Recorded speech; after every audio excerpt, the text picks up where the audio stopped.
As you can see, it's not exactly flat around here, but it's good morning exercise. Whew.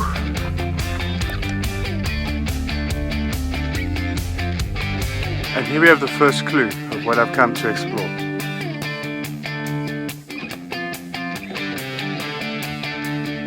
You can see evidence of why I'm here. You have a look at all the rock that's been kind of moved out of this area. Have a look at the kind of rock. Might give you a clue of where we're going. Some of these rocks are very interesting. They've got fossils in. If I have a look, let's see if we can find something. There you go. Here's the bone. You see that bone there? What else do you have? Let's see, have a look at this rock. See how there's pieces in it. So the fossil record here is quite good.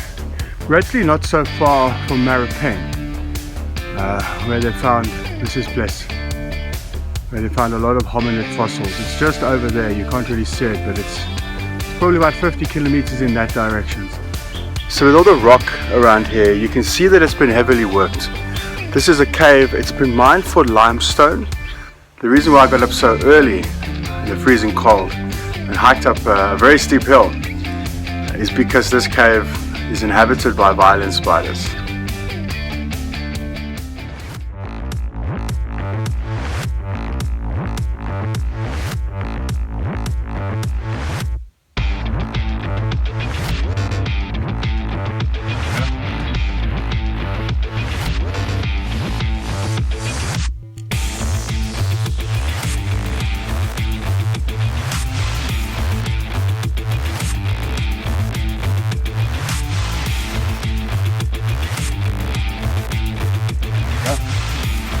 See that? Alright, that's a male violent spider. I can tell it's a male, it's very skinny. Can you see those enlarged pedipalps right at the front? And that indicates he's a sexually mature male.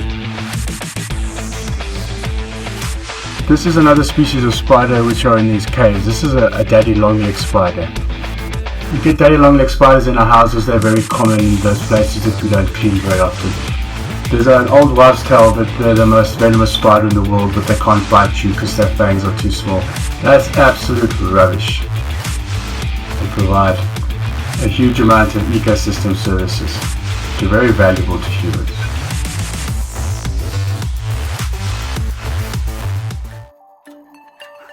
We can't look for violent spiders without discussing spider bites. Now, misdiagnosis of spider bites is absolutely rife. It's not just in Southern Africa, it's all over the world. And I think everyone's heard of a violent spider thanks to the internet and thanks to Google. So people who think they've been bitten by a spider normally blame violent spiders. We have to kind of look at it from what we call fundamental truths. So, what are the facts, and work from the facts and work upwards. Don't just jump to conclusions that you've been bitten by a spider. Now, when I speak to people, there's 4 reasons why they think they've been bitten by spiders. The first reason is that it looks like a spider bite.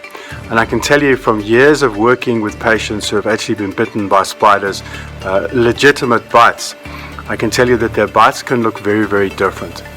Another reason why people think they've been bitten by a spider is because they Googled it, which is a terrible idea. Google is great for water skiing squirrels, but for things that matter in life, don't Google. Please ask someone who knows his stuff. Another reason why people think they've been bitten by a spider is because they say their doctor tells them so. Now, we have got some amazing doctors in South Africa and in the world, but spider bites, scorpion stings, and even snake bites is a specialist area of knowledge when it comes to doctors. And the last reason why people think they've been bitten by spiders is, what else can it be? Well, if you come to one of my lectures on spider bites, I'll show you a list of things that can cause spider bite-like symptoms.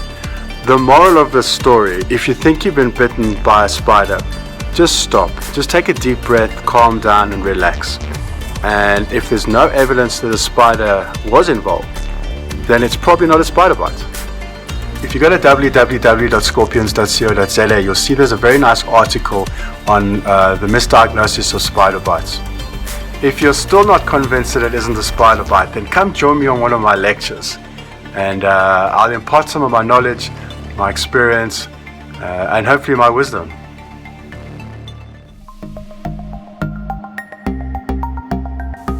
I think that venomous creatures are the furthest point of our disconnection from the natural world. We're afraid of them not because of what we know, it's because of what we don't know. And if you think about that in a slightly different way, that's like living our life with ignorance. And I believe we owe it to ourselves, we owe it to our families, and we owe it to our communities to understand the world around us just a little bit more. Because it's only through understanding that we can really make the world a better place.